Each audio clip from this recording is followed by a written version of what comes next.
শ্রীলঙ্কাকে হারিয়ে ম্যাচ শেষে পুরস্কার আনতে গিয়ে রীতিমতো হতবাক লিটন। পুরস্কারের বন্যা বয়ে দিল লঙ্কান ক্রিকেট বোর্ড। টি-20 সিরিজের প্রথম ম্যাচে শ্রীলঙ্কার বিপক্ষে লজ্জাজনকভাবে হারের পর দ্বিতীয় ম্যাচে এসে সেই লজ্জাজনক হারের প্রতিশোধটাই নিয়েছে লিটনরা। দ্বিতীয় ম্যাচে শ্রীলঙ্কাকে লজ্জাজনকভাবে হারিয়ে দুর্দান্ত জয় তুলে নিয়েছে বাংলাদেশ। টসে হেরে প্রথমে ব্যাটিং করতে নেমে ওপেনিংটা ভালোভাবে শুরু করতে পারেনি বাংলাদেশ। 3 বলে 0 রানে ঢাক মেরেছিলেন পারভেজ হোসেন ইমন, 8 বলে 5 রান করেছিলেন তানজিদ তামিম। এরপর লিটন দাস শেষে দলের হাল ধরেন।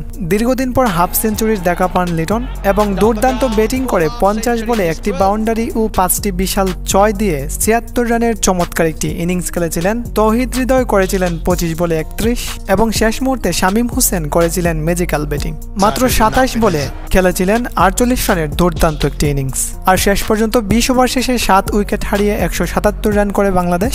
আর জবাবে ব্যাটিং করতে নেমে রীতিমতো বিপাকে পড়ে যায় শ্রীলঙ্কা।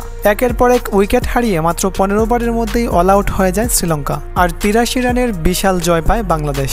আর শ্রীলঙ্কার এই বেহাল দশার জন্য বাংলাদেশের বোলাররা দায়ী, কেননা দুর্দান্ত বোলিং করেছিলেন শরীফুল ইসলাম, মোহাম্মদ সাইফুদ্দিন, রিশাদ হোসেন। 3 ওভার বল করে মাত্র 12 রান দিয়ে 2 উইকেটস তুলে নিয়েছিলেন শরীফুল ইসলাম। এছাড়া মোহাম্মদ সাইফুদ্দিন 2টি, মুস্তাফিজুর রহমান 1টি, মেহেদী হাসান মিরাজ 1টি ও রিশাদ হোসেন 3টি। যাই হোক, এদিকে ম্যাচ জয়ের পর ম্যাচ শেষে পুরস্কার নিতে গিয়ে রীতিমতো চমকে গিয়েছিলেন লিটন, কেননা লঙ্কান ক্রিকেট বোর্ড পুরস্কার দিয়ে লিটনদের রীতিমতো বাসিয়ে দিয়েছেন। ট্রফি সহ মোট 5টি পুরস্কার পেয়েছিলেন লিটনরা। তার মধ্যে 2টির প্রাইস উল্লেখ ছিল, যেমন প্লেয়ার অব দ্য ম্যাচের জন্য 1500 ইউএসডি এবং ম্যাচ জয়ের জন্য $2000